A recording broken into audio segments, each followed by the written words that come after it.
Episode 6. This is it. This is real. The unthinkable.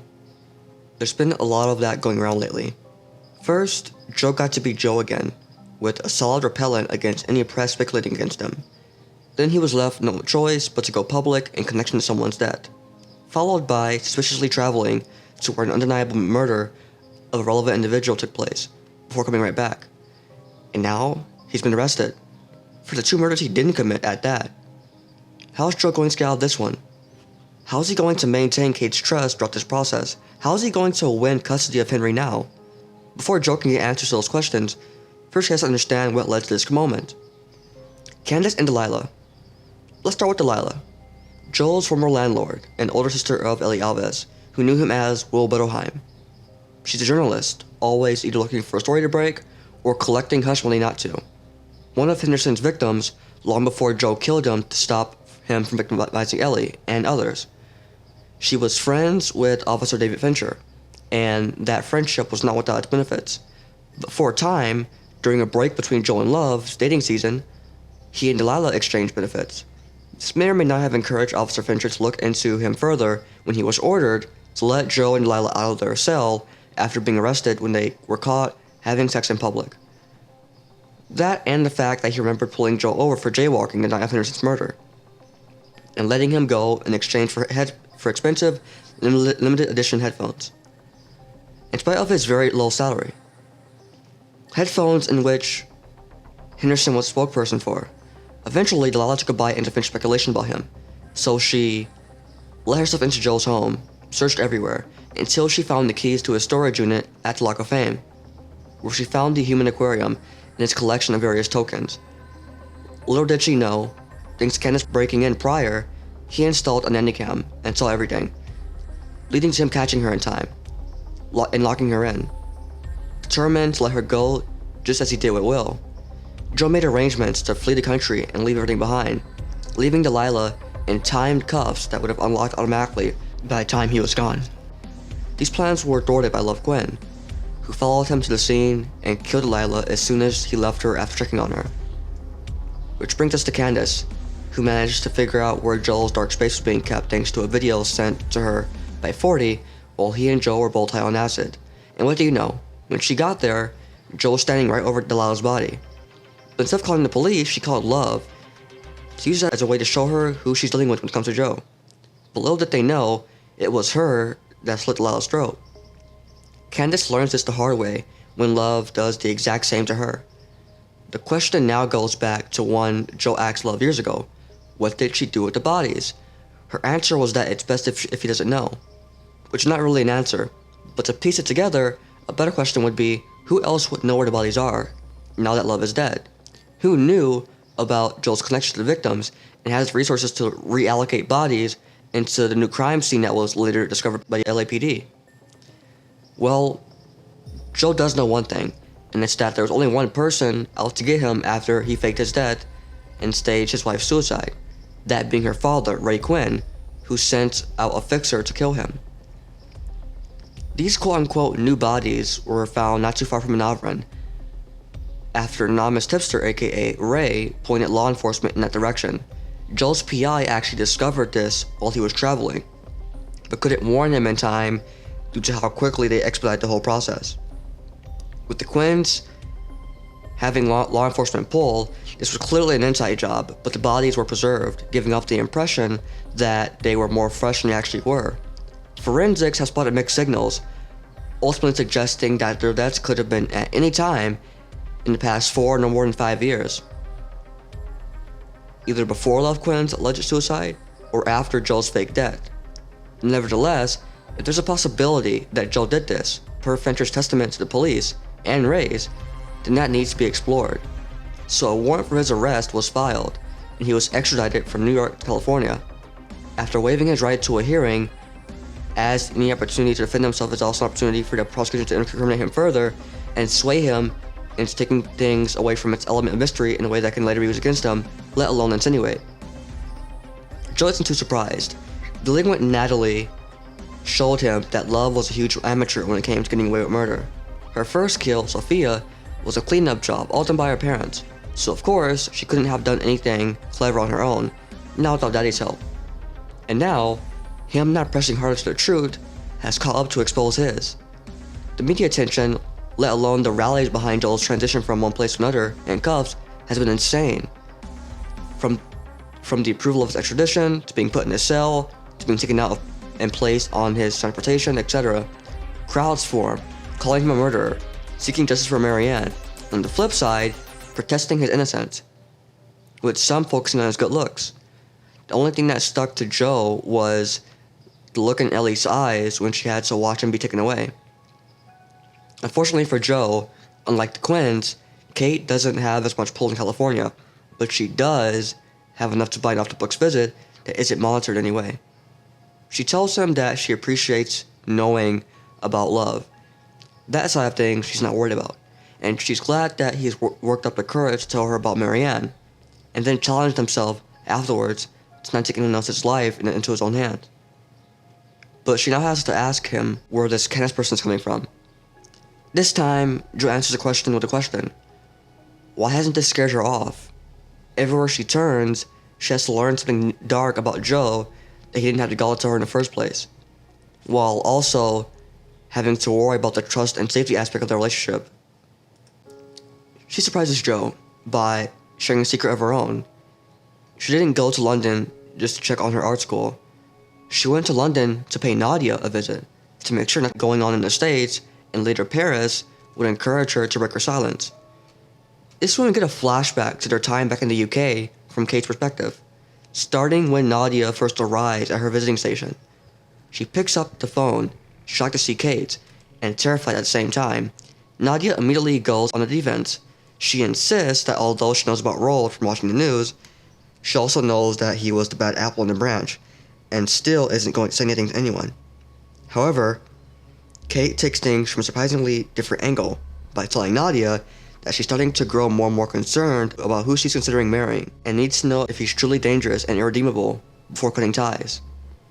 And she has a feeling that Nadia knows more than enough to lay it all to rest, which is why she's there, to get down to the truth from someone who has nothing more to lose, and therefore no reason to lie.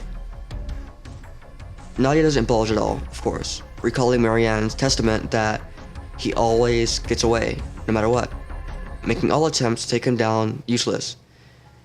Even her most elaborate scheme ultimately led to her life being ruined, and if she goes back on her word to Joe about remaining silent, it can get even worse than that, she imagines. At least now, at this point in time, Marianne's alive and well, the one who got away. Not for much longer, though. When Kate notices that Nadia looks like she's still been eating very well, in addition to her quality makeup, she asks who's putting money on her books. Nadia glosses over the question and asks how does she know that this visit isn't to set her up, that she's not here to make sure that she can never speak of anything ever again. For what it's worth, Kate gives her word that she's not here to kill anyone, and genuinely wants to know everything there is to know about Joe that's been left out. Everything Nadia knows, that is. Kate proves it by showing her something that she hasn't shown anyone at all when she places her phone up against the glass, showing the image of Marianne's note.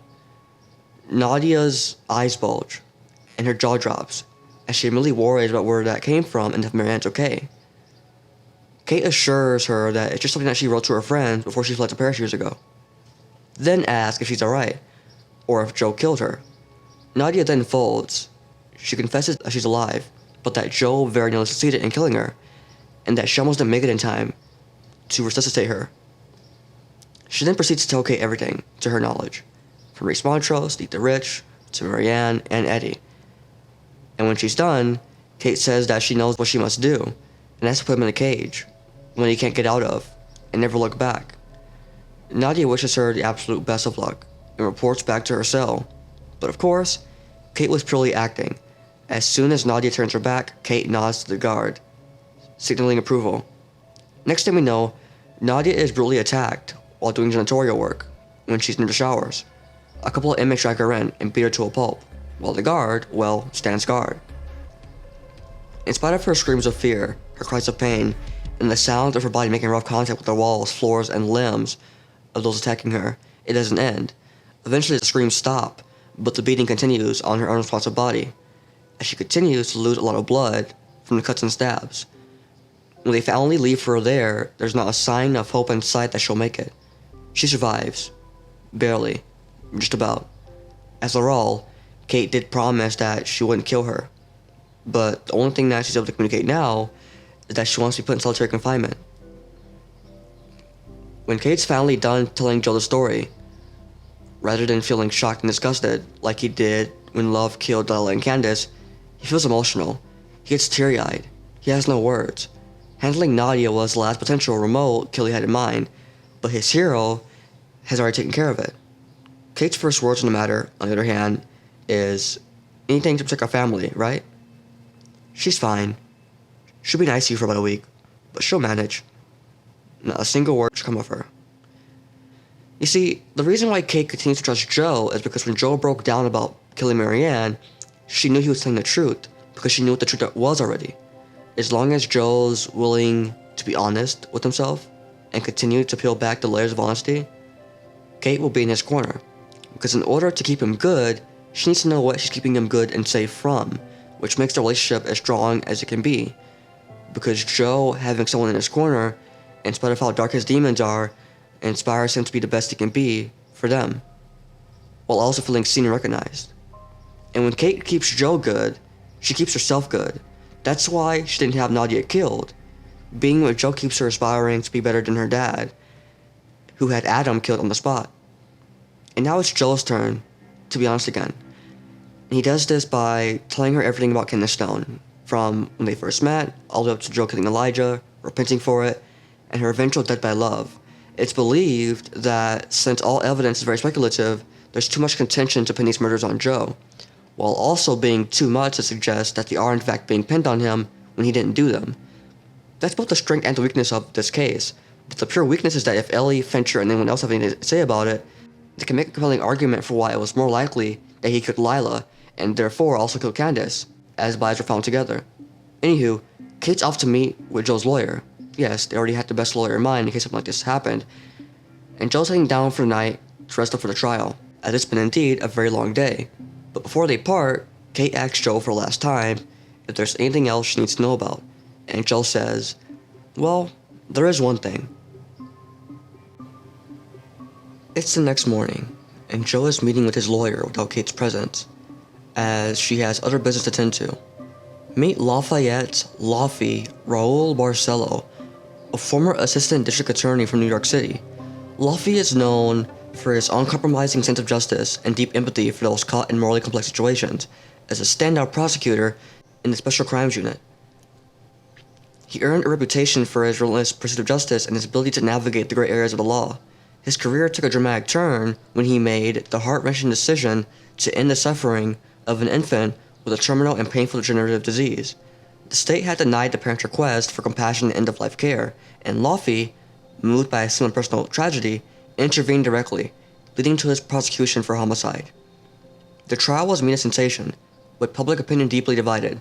Laufey was ultimately acquitted, the jury recognizing the moral complexity of his actions. However, the experience left him troubled and disillusioned with the system, leading to resignation shortly after the trial. After a period of soul-searching from the legal scene, Laufey re-emerged as a defense attorney.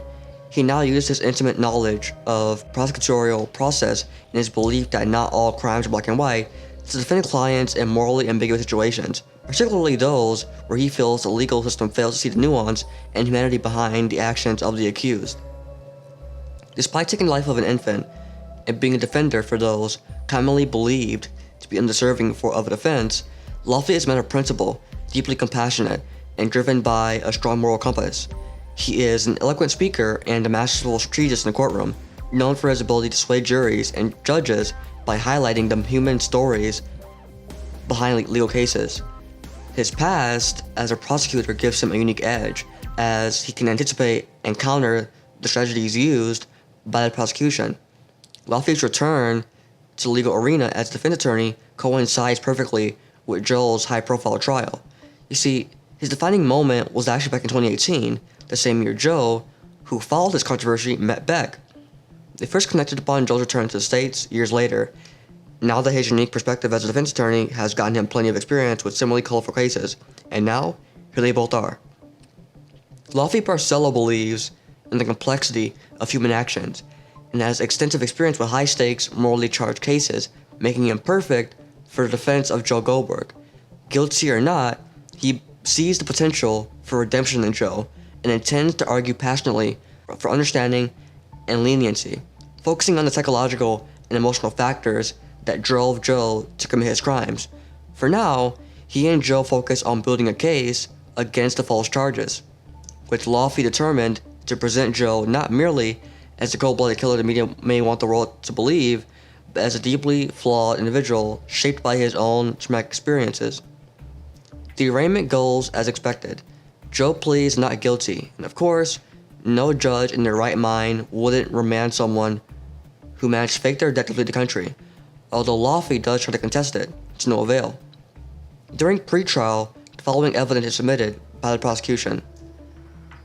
A lease to an apartment on Delilah Alves' property to one William Bettelheim. An image of Delilah's storyboard that makes mention of Henderson and neighbor Will, quote-unquote. Fincher's police interview, recapping all of the events surrounding Henderson's death, tying Joel's possible involvement. The viral video of 40 Quinn's meltdown at Henderson's party, which Joel intervened. Ellie's manuscript of 40 Quinn's T. Default project, otherwise known as Dark Face of Love by Winfred Beck, along with the press release article that 40 had put out confirming that he obtained the IP rights to Beck's book. So far, not a lot of solid evidence, but suggestive evidence nonetheless. However, nothing Laufey can't handle, or Joe for that matter. If anything, the most concerning thing is any null ties to Beck, which has nothing to do with Delilah, and hardly anything to do with Candace, besides her motivation for coming out of the shadows. Though, Laufey was unable to successfully file a motion in limine either, since it credits Will as a contributor. Anywho, the following witnesses are listed to be called. Ellie Alves, by the prosecution. Officer David Fincher, by the prosecution. Calvin, by the defense. And Randall Quinn, by the prosecution and defense respectively. There were other significant witnesses called, such as the Conrads, the Anglers, Dante, and Lansing, but unfortunately for the prosecution, the judge granted the motion in limine to exclude these witnesses on the grounds of relevance to the victims involved in this particular case and a likely attempt to prejudice the jury. In preparation for the trial, Laufey and Joe go over what Ellie, Fincher, and Ray may say on the stand, what to rebuttal with, and what their weaknesses are, while also leaning into the advantages of bringing in Calvin and Dottie. Lastly, before the trial, the two acknowledge that since they're dealing with the actions of a man who not only staged bodies, but also sent a fixer after Joe, it's possible that they could also be dealing with someone capable of playing dirty enough to take out Laufey by any means. So they do a few mock trials, with Joe taking the stand, though he'll be on the stand as least as possible, but also with Joe representing himself in the event that he has to. After all, this is Joe's life, and no matter how closely former ADA and defense attorney Barcelo can relate, he can never understand it to the same degree or be as into it. While Barcelo did exercise his right to voir dire, opening statements are when things get really interesting.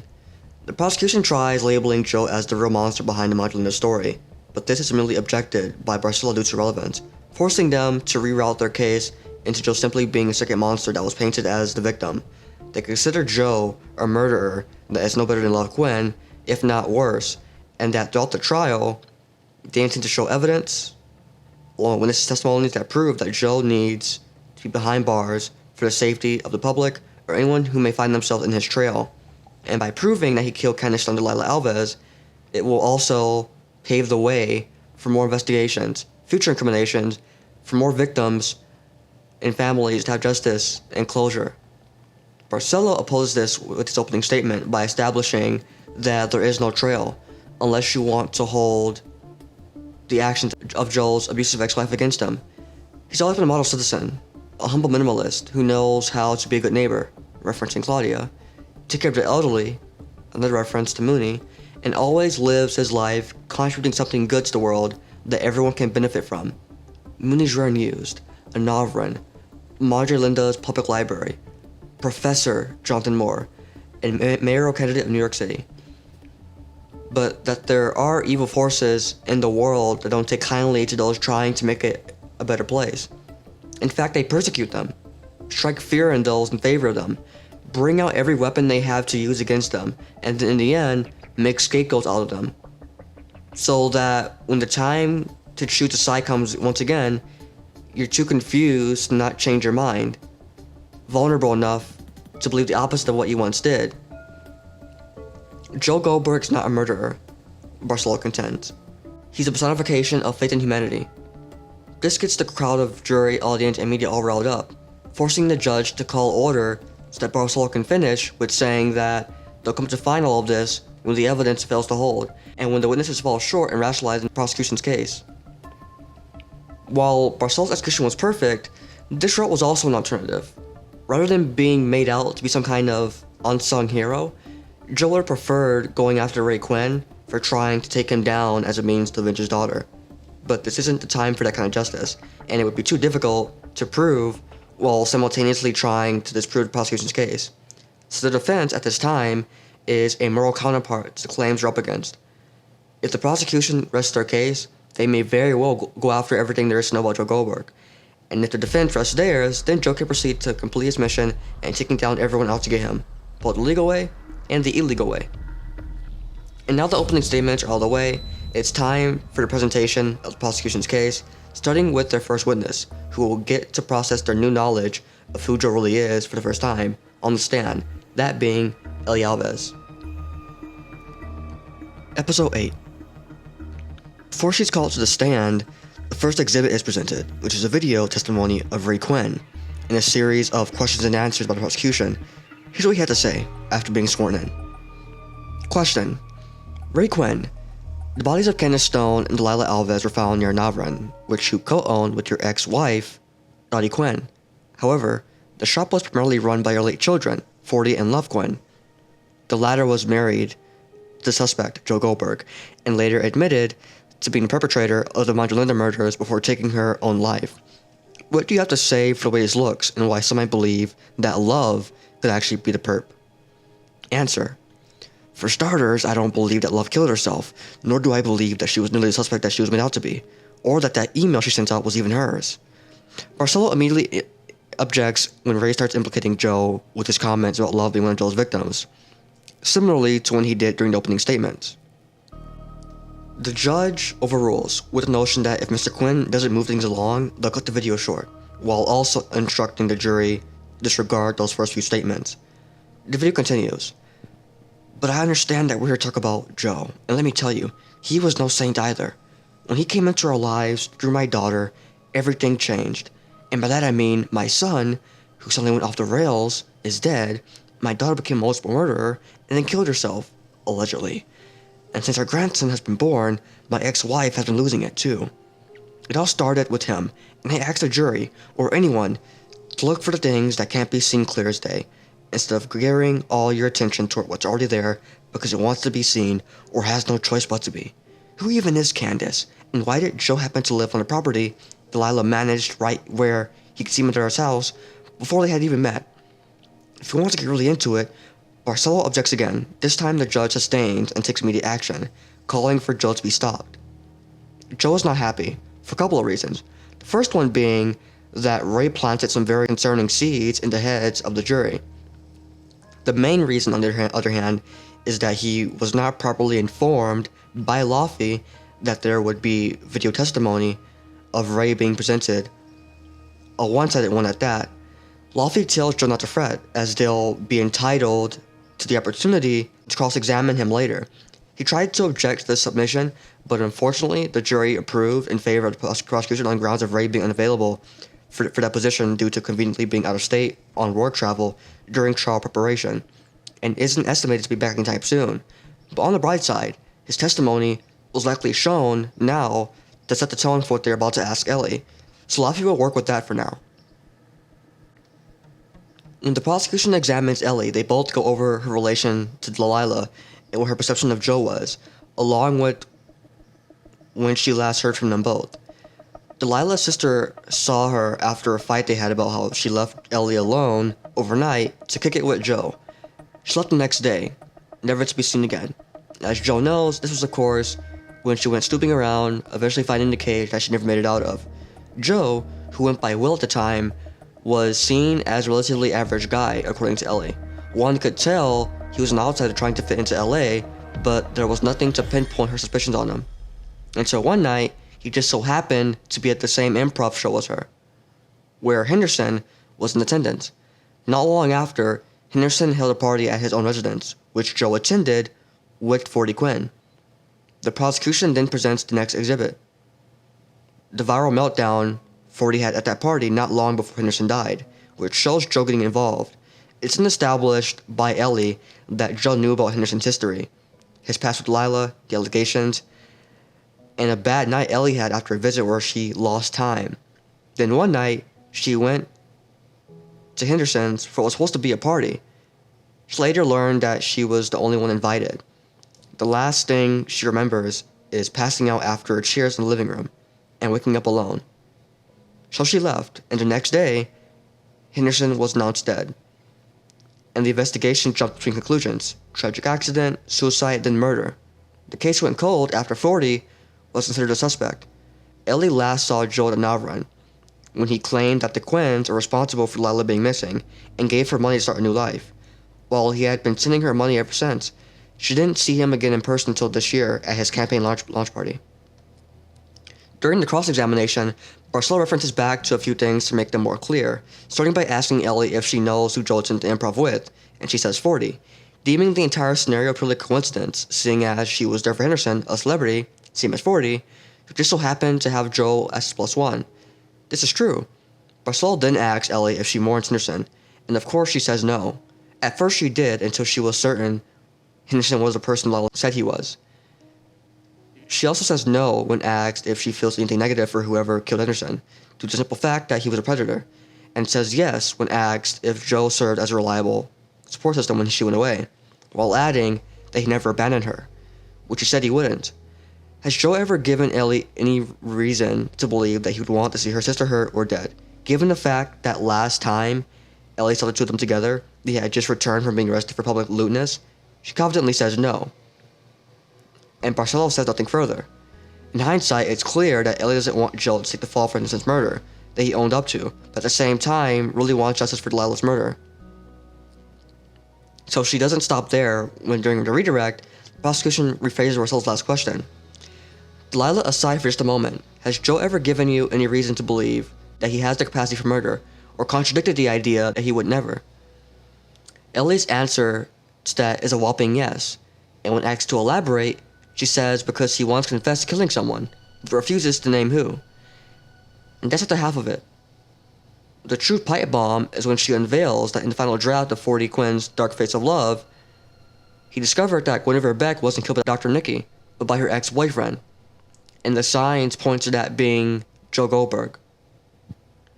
After a hectic final session of mixed emotion from the witness, successes from both the prosecution and the defense, and ending it off with allegations that caused Barcelo to jump out of his seat with objections, order is called, and court is adjourned for now. While Joe can't exactly be prosecuted based on accusations for cases that are already closed, such as what happened in La Madre Linda, Ellie's claim is just enough of a breakthrough to open up an entirely new investigation on Beck, which is what the prosecution wanted in the first place. This brings Dr. Nikki back into the mix, along with P.I. Ross, who goes looking at the murder scene in Peach Salinger one last time, and notices a small difference between the photos that were taken back in 2018 and the ones taken now, in the same parts of the property. Remember when Kate asked Joe if there's anything else she needs to know about? And he said, well, there is one thing. That thing was about the one thing he left behind on his trail as it pertains to his crimes in New York. It was only a matter of time before someone would manage to tie this case all the way back to the beginning, and Joe knew that, which is why he set out to have that loose end taken care of.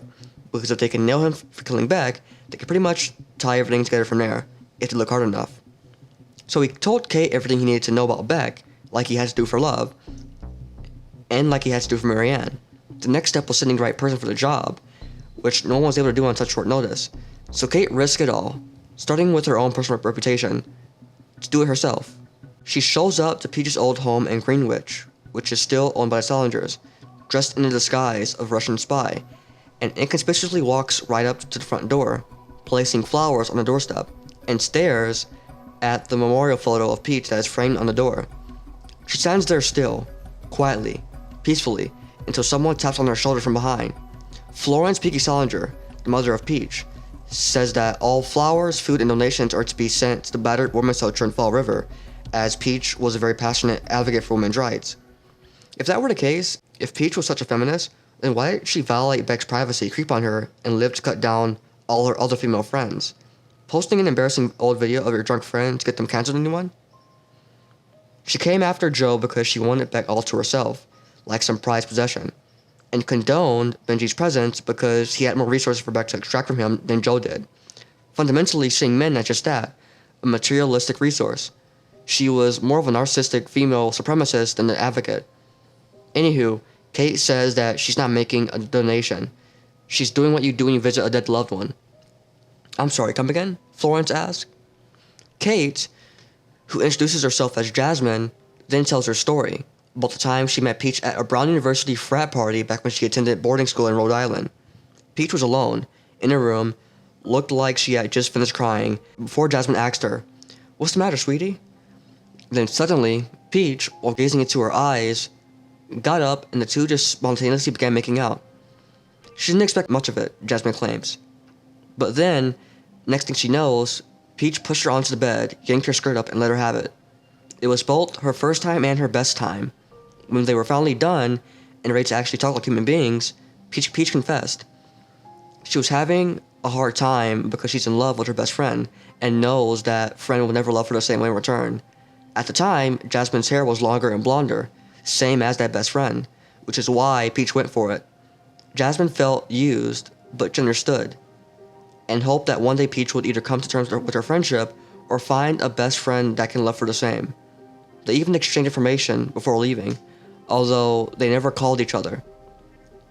Peach would send a text every now and again when she needed someone to fill in that empty space that was missing, the love that she wished she could get from her friend. Next time they saw each other in person was when Jasmine sought for her after a long period of wanting that kind of intimacy. But by then, Peach still hadn't come to terms with the friendship. In fact, she set out to play the long game, keep her down, only encourage relationships that go nowhere, discourage her from the thought of being successful, sabotage her real opportunities of success, while staging a few destinations to fail, until she hates men for always failing to love her, take her places, and boost her career. Then steal her away to Paris, where the only person she'll feel close to enough to love fully is the one who has always been there. Jasmine says she would have treated her with the pure love she deserved, and that there will always be a place for Peach in her heart. Hearing of her death was one of the most painful things she'd ever experienced, and she can't help but feel that it was all actually staged by Guinevere Beck, the best friend she was talking about. Jasmine's finally here now after a lot of counseling to tell Peach she forgives her for using her, now understanding that emotionally she was just a placeholder for Beck, and probably wouldn't get the same kind of love she had for Beck if Peach treated her as her own individual. Florence, appalled by this "the lesbian that got away" story, asked Jasmine to leave, while also asking how she knew about this place. When Jasmine begins to explain that one time Peach brought her here to use her familiar body again, Florence immediately stops her. Jasmine asks that Peach's mother let her grab something of hers that was left years ago, and when Florence offers to grab it for her, if she would tell her what it is, Jasmine adds that she probably doesn't want to know what it is, nor would she want to touch it, giving her no other choice but to either let her in to grab what she needs, or slam the door in her face. When Jasmine also adds that her therapist says it would be better if she could have a moment of peace in one of the last places they interacted, Florence chooses the former. As a result, Florence unlocks the door, and Jasmine helps her carry the groceries. On the way in, while they stock everything up, Jasmine asks what she's doing here, as she believed the place had been empty for years. Florence explains that a source of theirs is going to be part of the prosecution team in the state of California versus Joe Goldberg case, and their goal is to make enough headway to reopen the investigation of Peach's alleged suicide. So in preparation, she's returned to the property to take new photos of the area and send them to the PI while he's in California watching the case. Florence offers to take care of the rest of the groceries by herself to let Jasmine handle her business, which is when Kate tours the house until she eventually finds the hallway between two doors, one leading to a bathroom, with the other having a bookshelf directly behind it. There, she spots Joe's loose end, the jar of urine, collects it, stuffs it in her jacket, and sits peacefully in the bedroom where Jasmine allegedly had another round of human tongue painting with Peach. The same bedroom where Peach actually tried to seduce Beck, and gets back into character as Peach's estranged lover / alternative for her true obsession.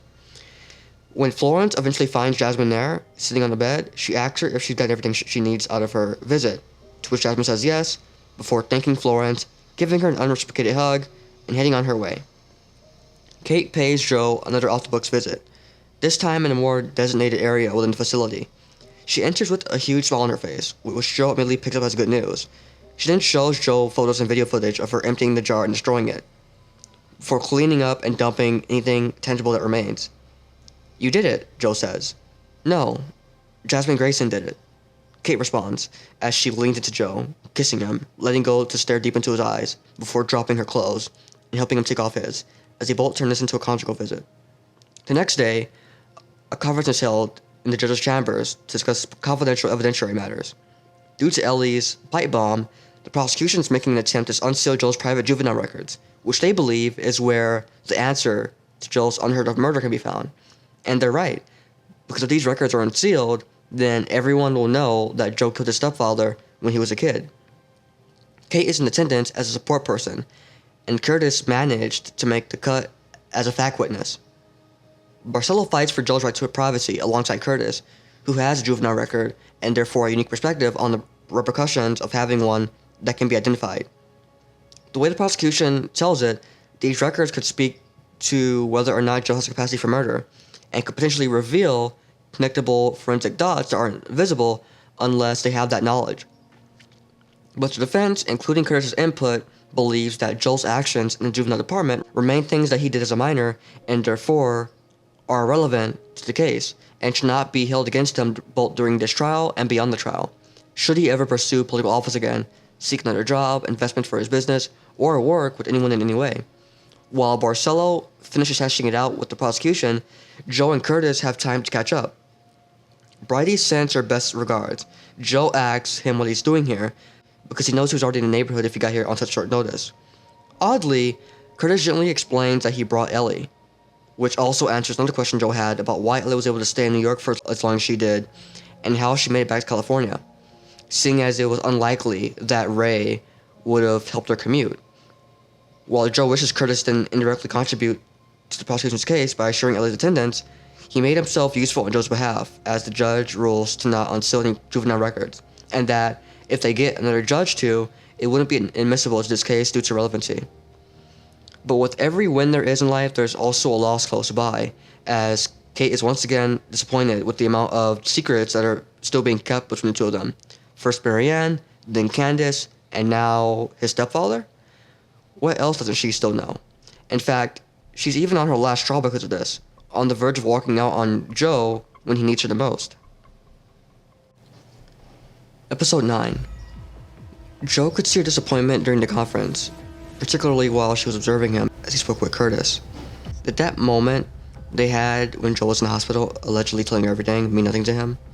Did her choice not to leave him the second he killed Marianne also mean nothing? What about when she was the first to visit him after he was arrested, after she had also learned that he failed to mention anything about Candace? Does he even care that she risked everything to go to an old crime scene to save his ass by collecting his urine sample? That could have potentially had his blood in it, not to mention fingerprints around the jar. The more Kate seems to be getting to know Joe, the little she seems to know about him. The secrets never stop. There's always something else. Joe's not too worried. He knows that they've been through enough to be able to get through this, as him killing someone to protect his mother at a young age is arguably one of the least darkest things about him, which is partly why he never mentioned it. When Kate returns to visit him, she relays every single conceivable discoverable thing there is to know about him. She suspects that Joe didn't just kill Beck and Peach, while also freeing Dr. Nikki, but that he also had something to do with the disappearance of Benji, along with the deaths of Ron and Ryan. She also admits that she's come to terms with the unacknowledged truth that he's the Eat the Rich killer that killed her boyfriend, so-called friends, and later her father, Joe plays defense, starting with the fact that he was associating and didn't even know he killed those people in London until much later. Ron was beating his neighbor and nearly went after her kid. And Ryan was making Marianne's life a living hell, controlling the part her daughter played in it, which Kate should relate to, given who her father was. But then Kate tries to relate even more by asking if Marianne knew that he killed his stepfather. Joe, in complete honesty mode, says yes and explains that when she was in distress, he told her to get her to relate to him, and as a result, they got to relate to each other physically. In other words, he used the story to his advantage to get close to her when she was vulnerable, as he had already overcame that traumatic childhood moment and understood at that point why his mother responded by putting him in a group home. Marienne knew about Joe's stepfather. Love knew about Candace. Bold knew about Beck. Kate knows everything, except for something only she knows, that Joe had already mentally prepared to tell her by telling someone else in the past. And Joe can't fully be in it with her if he's not going to really open his whole heart up to her, and they both know this. So Kate demands to know something that he has never told anyone, ever. Perhaps something he hasn't even 100% told himself. If Joe can't do that, if he can't assure her by being 1000% authentic with himself about his past in order to share it with her, then the relationship is over. Joe doesn't hesitate with this one.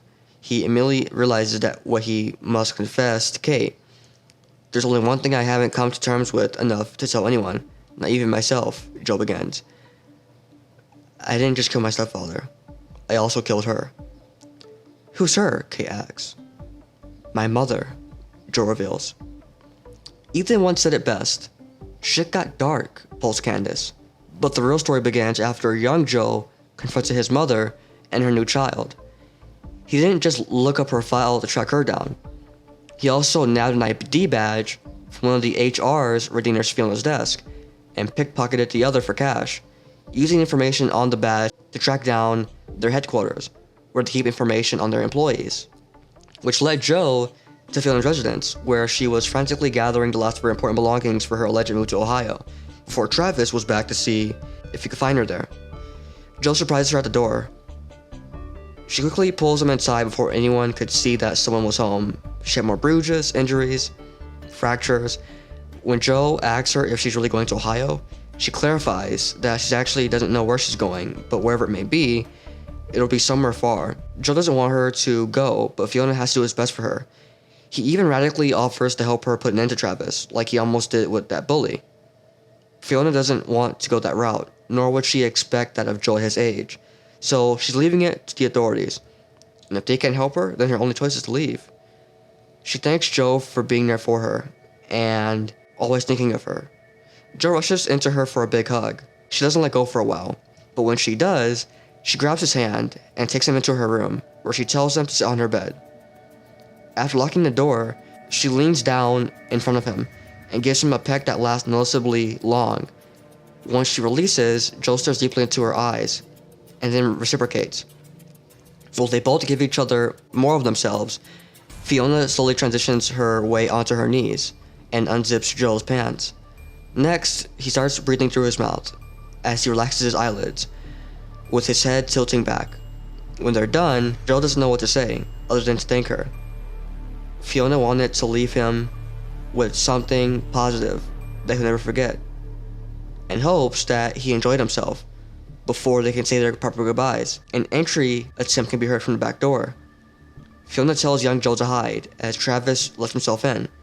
He notices the packed belongings and grabs her arm to take her away, with Joe nowhere to be seen. As Travis makes it out the back door with her, he's met with a blow to the head from behind, with a hammer Joe's able to find, who's now wearing a random baseball cap along with one of Fiona's surgical masks. Joe tells Fiona to get her things and run, while he makes an attempt to finish Travis off. With Fiona slipping away, Joe manages to get several more strikes at Travis with his blunt force object. Unfortunately, Travis is a very grown adult, and Joe at this point in time is very much not. So when Travis catches on to what's happening, he gets back on his feet and knocks the hammer out of Joe's hand, and then pushes Joe down to the ground where he was. And now that they've swapped places, with Fiona presumably long gone, Joe has no one to save him from whatever Travis plans on doing.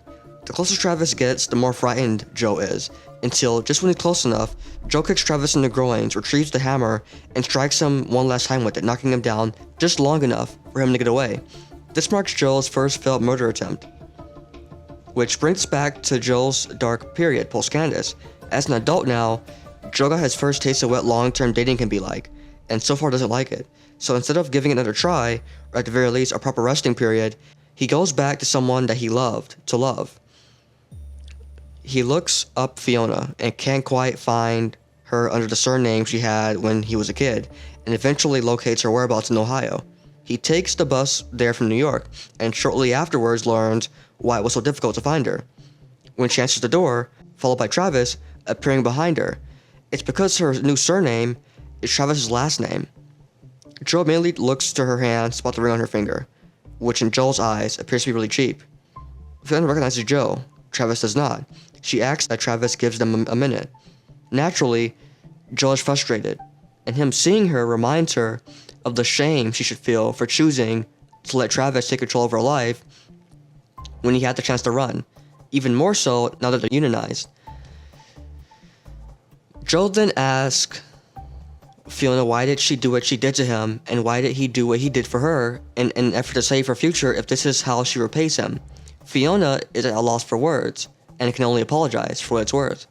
And then, when the minute is over, Travis dismisses Joe, who abides by his wishes, and hopes that Travis kills her so that she can learn her lesson then. Joe got his wish. She later mysteriously disappeared at sea on her anniversary. Unfortunately, this included their child. No bodies were found. No charges were ever brought against Travis. This outcome didn't give Joe the closure that he was looking for. Joe, in turn, takes things another step back by going back to his mother's residence. It's late at night, but surprisingly, Sandy answers. She peeks just her head out the door, shocked to see Joe, and lets him in upon his request. She's wearing a sheer white nightgown, and still has a few markings on her shoulders. There are family photos everywhere, of her son, and Joe's apparent stepfather that he hasn't killed. She tries to get to know Joe all over again, ask him how he's been, and what he's doing for work, if he went to college, etc. But Joel's not here for that. He's here because he's in pain, and Sandy notices this when he doesn't answer, while the tears in his eyes build up. She tells him to bring it in for a hug, and Joe's finally being held by his mother for the first time in a very long time, which prompts him into sobbing. After he's done, she takes Joe to wash his face. They continue their conversation in the bathroom, where Sandy makes a joke of the fact that she didn't drain her bathwater. Joe says that there's still something wrong with him, that no one loves him, and that so far all the women he's met are evil, or don't even notice him. The first girl he managed to open his heart up to tore it out of him and stomped on it while he watched, thinking back to when Candace tore up the Wuthering Heights book he got for her. And the woman who molested him before he was adopted out of the group home chose to marry her abusive boyfriend over giving him a chance. Sandy is heartbroken to hear about all this, and even more saddened to know that she's had to reunite with her son under these circumstances. But she continues her efforts to comfort him by reminding him that he's a good boy, a very bright light, and that if he isn't being seen, then she's not the right woman for him. When Joe asks, how does he know when a woman truly sees him, she says that he'll know when the woman sees him the way she does, and tells them to trust that the woman is indeed out there, waiting to be found. In fact, she's looking for him, and just doesn't realize it yet, because women don't know any better. Sandy knows she sure didn't, not until she got remarried. But one day he'll get married, and if that turns out to be a false hope like it was for her the first time around, then it just means the right person is still out there for him, so that he shouldn't blame himself for the world we live in, and the woman the minute that it's created. Joseph says that he doesn't, as he confusingly turns on the tub faucet. He blames her. Before Sandy even has time to react, she's thrown back into the tub and being pinned down by Joe, who's keeping her submerged at all costs while she fights for her life. Her struggle against Joe's strength and determination reinforces the old markings on her arms, while giving her fresh new bruises. Eventually it's no use fighting, as next all she becomes is a dead woman who had a few too many, as evidenced by the open bottle and wine glass she had out when Joe entered. Passed out while having her routine bath, and was too blacked out to wake up, with bruises that could have came from anywhere due to a history of bruising. It's not just Kate that's tearing up as his story is retold, but Joe as well. In fact, the floodgates open. For the first time, he laments the abuse he never addressed as abuse. The killing of his mother via drowning, the killing of Beck via strangulation after shoving pages of her own writing down her throat, axing love with aconite, putting a bullet straight into Marianne's head, and that's not even a quarter percentage of it. He caps it all off by expressing his limitless thanks and gratitude for Kate, as she's not only never turned away even once, but has also put herself in his shoes to help him where necessary, while also holding him fully accountable every step of the way. Kate holds Joe, just like his mother did, and suddenly, the noise finally quiets itself down. There's no Elijah, Benji, Peach, Beck, Ron, Jasper Henderson, and so on. It's just Joe, and his final you, Kate, the one for him. Kate responds with the same level of honesty that she promotes, even at the small risk that it puts her life in jeopardy, and that she knows truly of everything necessary that there is to know. She now believes that Joe is in fact a monster, but the good kind. However, he has to heal, and in order to do that, he has to stop running from the deep dark truth of who he is, why that's the case, and how he got himself in even deeper. So she's changing the condition of their agreement. Now, any life that ends that he's responsible for the ending of, regardless of whether or not he did it directly, will have him in rehab until they can safely say he's changed. Joe understands, and Kate thanks him for doing so, as they slowly turn their cuddle into something more action-packed, to end their day on a more positive note, in preparation for the next one. And it was very much needed, as unfortunately Laufey Barcelo is landed in critical, almost terminal condition after being presumably poisoned. This has been anticipated, with only one suspect on the list, and that's Ray Quinn. The only question is, how? Ray hasn't returned to California until today, but even then, as Joe now knows, people like him don't need to do everything by hand. They always find their way to get things done. Nevertheless, this forces Joe to represent himself for the next cross-examination, and in light of the Winifred Beck investigation and the loss of Laufey, a lot of the case is reorganized on both sides in an attempt to accommodate factors of that case and keep things fair for Joe, who has lost his attorney. Witnesses such as Calvin are pulled and replaced with someone else. Video testimonies from Dottie Quinn are removed to avoid possible invoking of confidential marital communications privilege. Alternative video testimonies from another witness are added in place in case necessary, and Ellie is called back for reevaluation.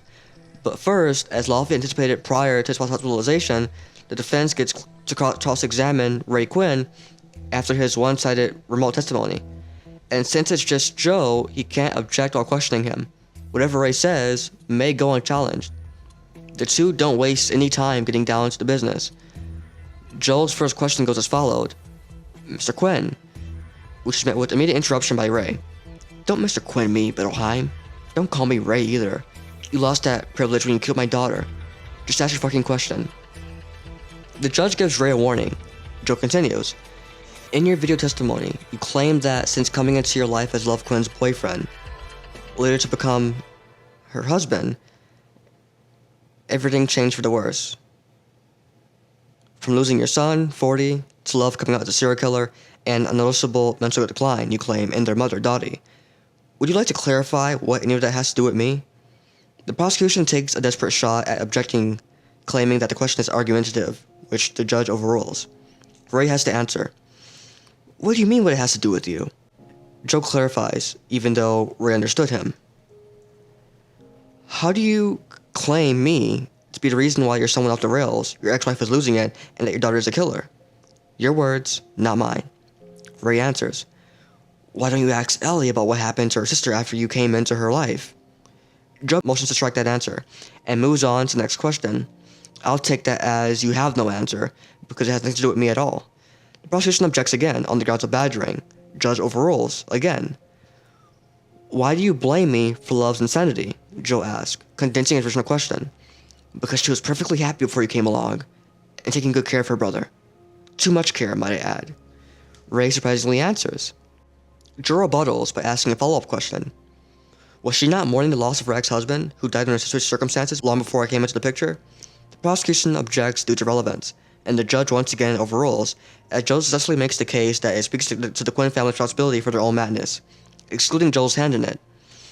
Ray claims that he doesn't know enough to speak to James' death, but believes that love had practically overcome that tragic incident.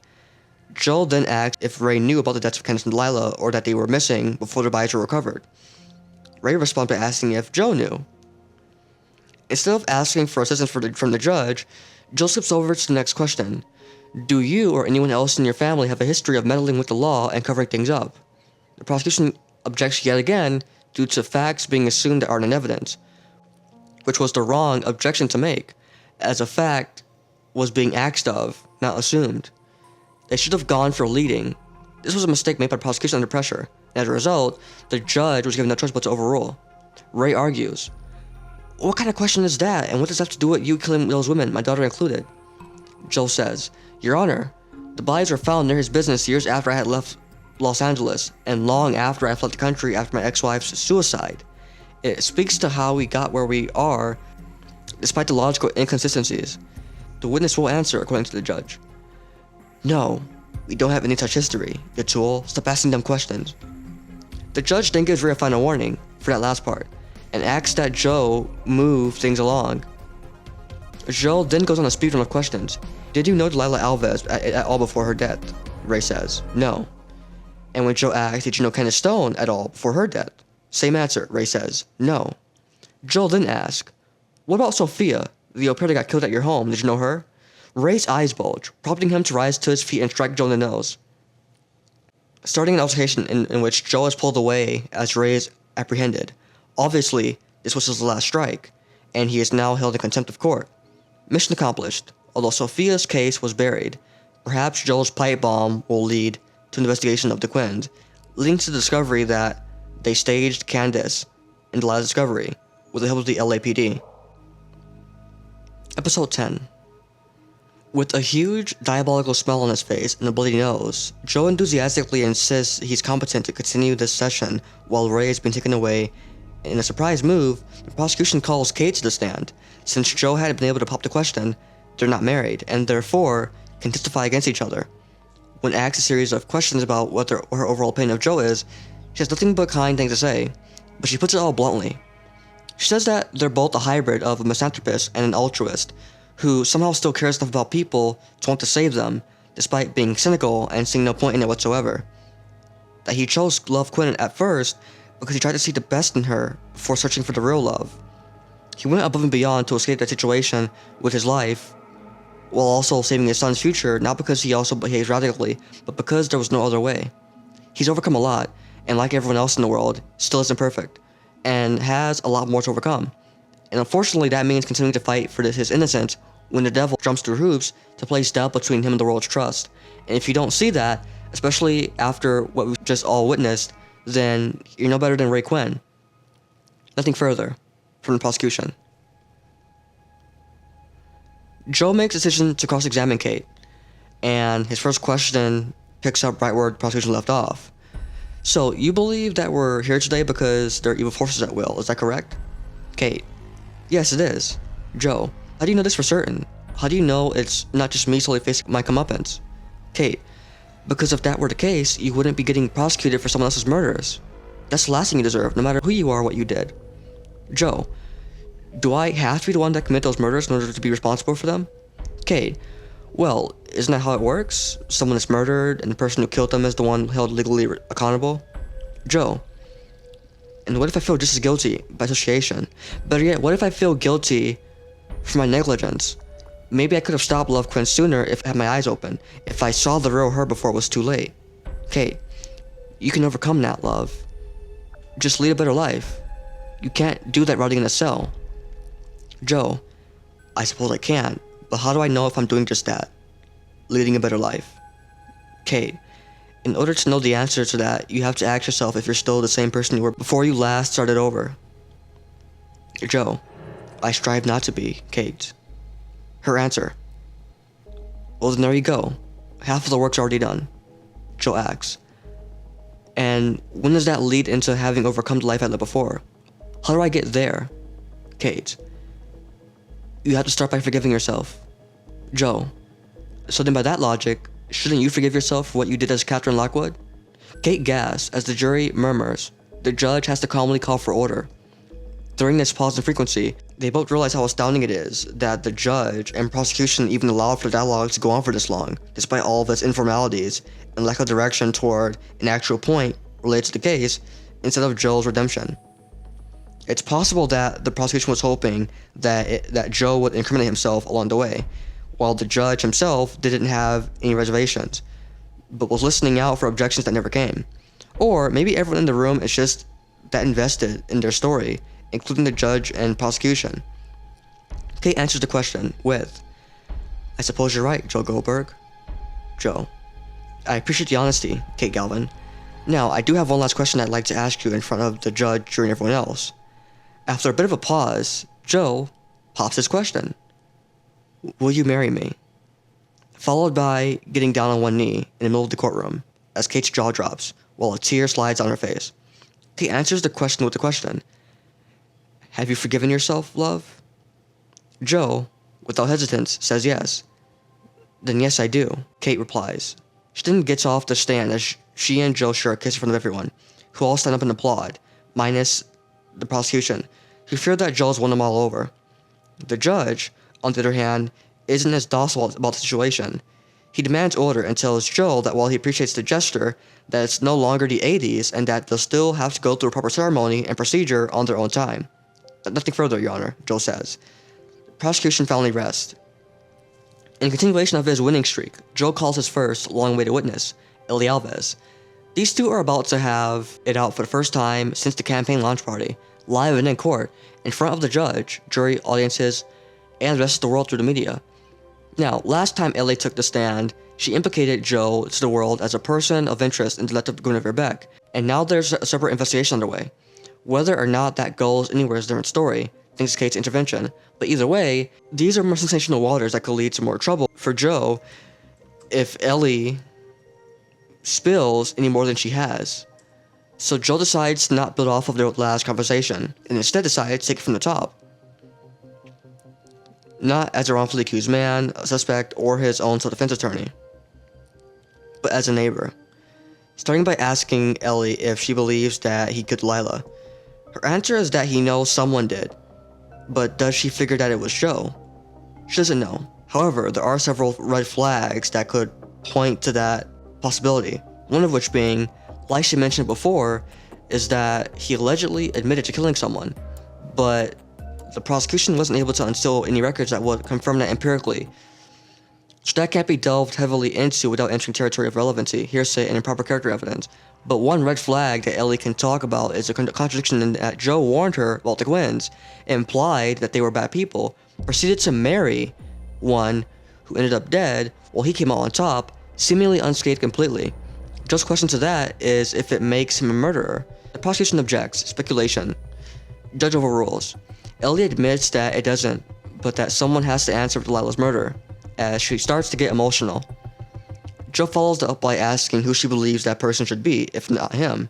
She says love, but reminds him that she's dead. The person who should answer this should be someone who's not, someone capable of facing the repercussions. Keeping the aforementioned inconsistencies in mind, in addition to the forensic ambiguity of the evidence, Joe ponders the question of who that person may be, if not him or love. The prosecution objects again, once again, calls for conclusion. The judge overrules and states that the witness will answer, leading Ellie to suggest Ray Quinn as the guilty one. Nothing further from Joe, though he adds this, "And for what's worth, Ellie, I really am sorry about everything. I love your sister. I wish things would have gone any other way for you.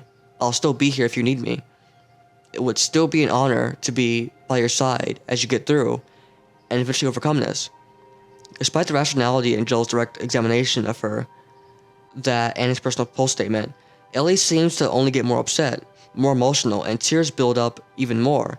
No matter how things look to the level in which Joe is guilty, even if he is completely innocent, nothing can ever take away from the fact that if it weren't for him, the Quinns would never become a factor in Delilah's life. If it weren't for him and his need to protect them both, he would have never had a reason to kill Henderson. If it weren't for Joe and his altruism and need to be loved, there would be no murder and no Love Quinn to kill Delilah. With all of that in mind, the emotional bucket tips over. Ellie jolts up, screams out loud in pain, and bangs on the podium. Why couldn't you just let love go when she broke up with you, Joe? Why didn't you just tell her to go someplace else while you banged one of your flinger whores? But yet, why would you move into our complex? Why, Joe? Why? I hate you. The jury gets rowdy. The judge demands order and threatens to place her in contempt, which Joe tells him not to do, as he rushes toward Ellie and helps out of the stand to console her as she sobs into his chest. A member of the prosecution nearly stops him, but another prosecutor told him to let him be. Eventually, Curtis collects Ellie and takes it from there. This unfortunate incident might have just drawn out any chances the prosecution had at cross-examining Ellie. Joe only needs to call one final witness before his closer, someone he goes much farther back with, from his time in New York, back to when he was dating Beck. They're Calvin's replacement, and fortunately they moved to the state of California long before the trial, which makes them local. That witness is Paco, Joel's old neighbor. And he has the perfect plan for this examination. First question from Joe. Paco, why do you think all of this has come about, especially now? Paco, hi Joe. It's obviously persecution. It happens to all the good Samaritans that have a leg up. Joe, what is the goal in doing that? Persecuting me, what does that accomplish? Paco, it's a scare tactic, Joe. It sways people on your side into picking a different one, preferably theirs. It's how you get the Samaritan following you to join the wolves instead. Joe, then why not call this murder in as another Love Quinn incident, my spouse, who has committed other crimes? Paco, well, if they can make it look like you did these murders for her, then they can accuse you of even more to paint this picture that you're the true villain of the story, bringing you down with her. Joe, true villain. That sounds a lot like what the plaintiff's opening statement was. So, like a scapegoat? The prosecution objects due to leading. Joe is merely trying to establish more succinct terms for what's being described, so the judge overrules. Paco answers, yes, exactly like a scapegoat. Joe, but Paco, why these particular victims? Paco, it's just another tactic in their toolkit. They have to exercise each one for the best results, and setting someone up for murder charges has got to be the best weapon you can have at your disposal. Joe, interesting. So, what's with all these implications, in your opinion? We've gone from Candace Stone Delilah to Love Quinn to Beck and then in reverse. Why? Paco, in a word, it's overwhelming. It's easier to make the public think you're guilty of something if you're accused of so much. A lot of them will forget that you might be getting persecuted, because how many people in situations like this did absolutely nothing? Joe, right. And now that the evidence has been presented, along with witness testimonies, do you feel any different? Paco, not even remotely, Joe. The lack of physical evidence and unclear forensics make it all just untrustworthy, unreliable. All the witnesses have been too emotional and biased. Joe, since it's unaffected with all things considered, what about your experience with me as your neighbor? How would you describe it? Before Paco can even begin to answer, the question is objective due to improper character evidence. Joe explains that Paco is a reasonable and reliable fact witness, and that these are the type of questions he was called to ask, making it proper character evidence. Judge overrules. Paco, you were someone that was there for me when I really needed it. Someone I could count on in ways I didn't realize were important as a kid. And now when I look back, I don't know how to thank you for stopping me from going wherever I would be now if you weren't there. Thanks, Joe. You restored my faith in humanity when I was too young to realize that I was slowly losing it. Joe then caps it all off. So, ladies and gentlemen of the jury, we're here today because I'm being persecuted to instill fear, used as a scapegoat for Love Quinn, and to put forth their best effort, they pulled these victims from out of the woodworks.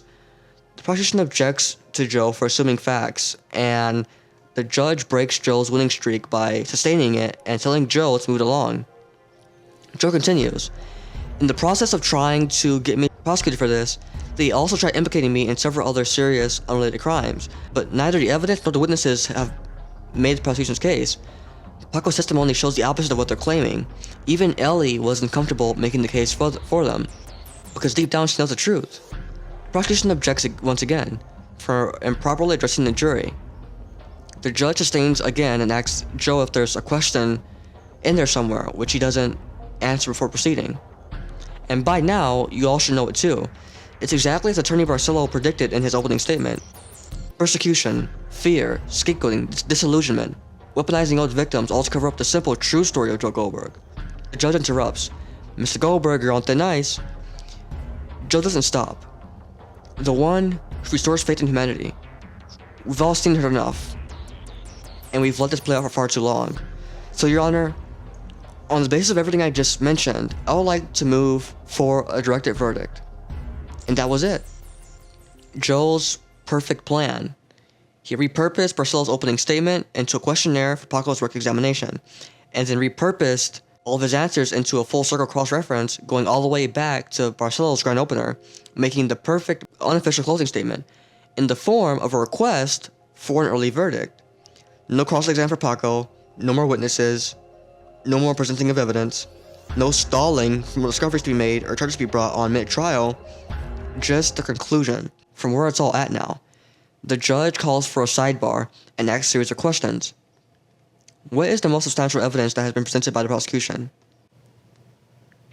Their answer is that the only thing that's concrete is the location in which the bodies were found, along with Joel's suspicious personal connection to the victims, one of which under a different identity, and the notion that Love Quinn made about forcing him to play along in her series of murders. Next question, has the prosecution relied on any witnesses whose credibility has been seriously impeached? Joel's answer, well, there was Ray Quinn's attack, which caused me to bleed all over the floor, and Ellie's outburst. Are there any gaps in the prosecution's case that have not been addressed?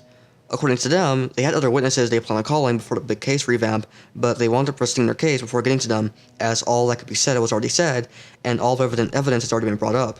And there is still the unaddressed matter of Joe using a different identity, but according to him, that's not something that speaks to whether or not he's a killer, especially if they've yet to provide a personal stake and what his motive would even be, new identity or not. The judge asked them to return to their stations, and after a brief recess, he returned from his chambers with a decision.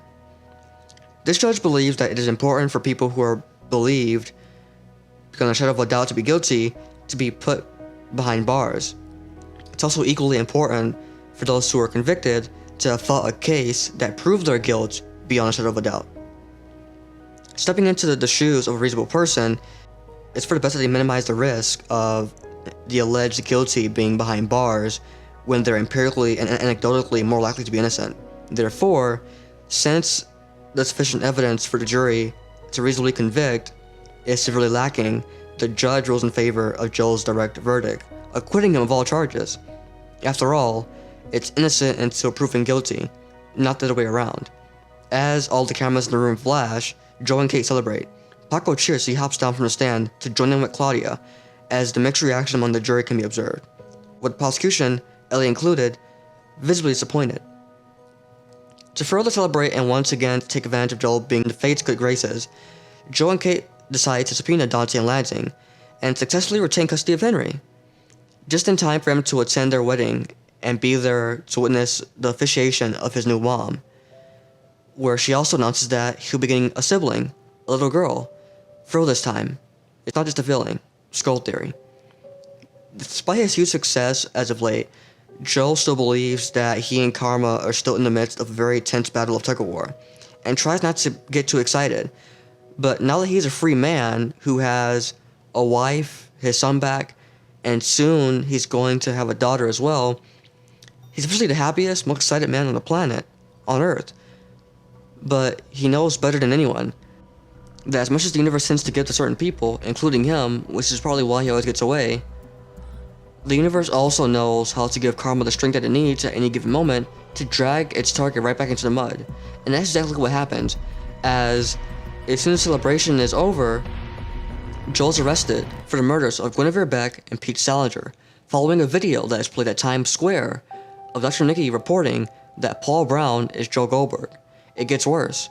All outlets of his political opponents are already running a smear campaign to bury him deep before he can even start digging his way out, with articles promoting rumors that he's also being investigated for the deaths of Benji, Ron, Henderson, and many others, including the Manjalinda murders.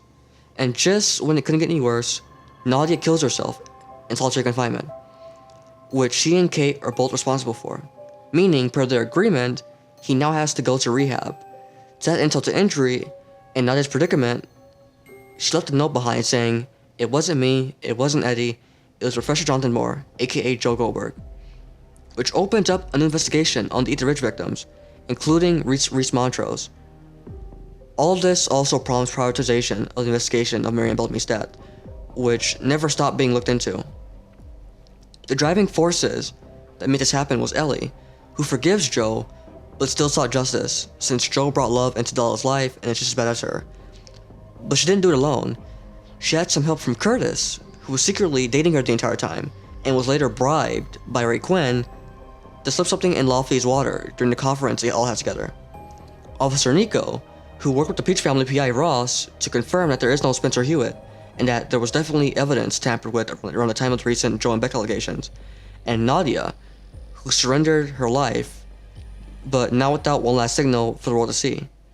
And with all of these things happening at once, it's extremely difficult for the Lockwood machine to shut it all down, especially not with voices involved that are just as loud, especially not while the story is already taking over several countries, with no signs that will stop there. But there are still driving forces playing in Joe's favor. While law enforcement does manage to cuff Joe, he doesn't make it into their cruiser, because over half of the wedding guests riot, allowing him to slip away with Kate, who takes him far away to a beautiful garden pavilion, decorated in vines and flowers, surrounded by endless trees. After their honeymoon night in the pavilion, Kate gets dressed, leaves, and locks the entry point of the structure behind her. Turns out, this is actually a lot like a cage. In fact, it's better than Joe's human aquarium. It's a human chamber in the middle of nowhere, the rehab Kate was referring to this whole time. When Joe wakes up realizing what's going on, she promises to take good care of Henry and little baby Fiona, and will never stop speaking of what a good man he is. This all started when the boy entered the world, by way of someone who wasn't fit to be a mother. Because of that, he grew up in punishment, by her incompetence and by the strange men that she would enter their lives. Some who stayed far longer than they should have, but he loved his mother anyway. He just wanted to be loved back, and in an effort to get that, he shot a man for beating on her. Then she, as grateful as can be, rolled the dice on his well-being and put him in the group home, so she could start over. This is what really planted the seed, which grew into the plant of a tragic life, a painful one of abuse, unrequited love, loneliness, and longing, a sickness, all together. He only wanted one thing, a cure.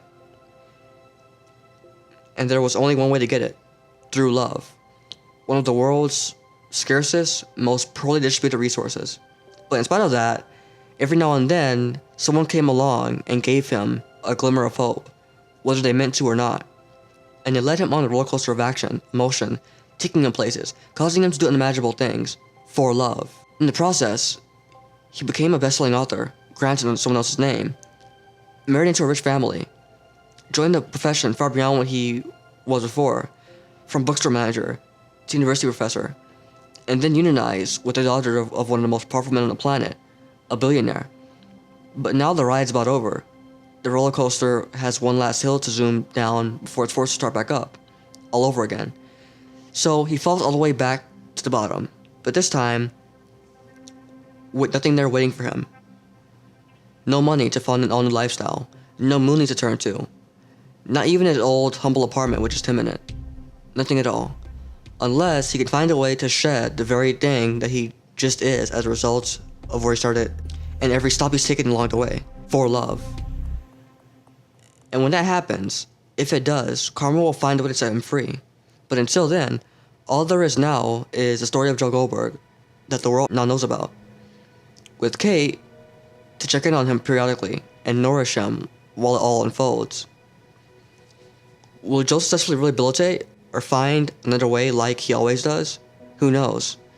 But at least he's happy because he's found love, and thankful for the journey he's left behind in search for it. And now that he's come to terms with his new situation at ground zero, the world is not a better place because of it. And if he learns from this exile, the world will be an even better place. This was Joe's last exchange with Kate before she headed on her way. Kate, I love you more than anything in the world, and that's why I need to be here. So thank you for everything. And thank you for seeing me, Joe. Thank you for being so passionate. You deserve everything that you've earned in your life through pain and diligence. And if you make it through this, you'll deserve the world, and I'll give it all to you. Thank you for loving me, Joe. Goodbye. For now. Goodbye. You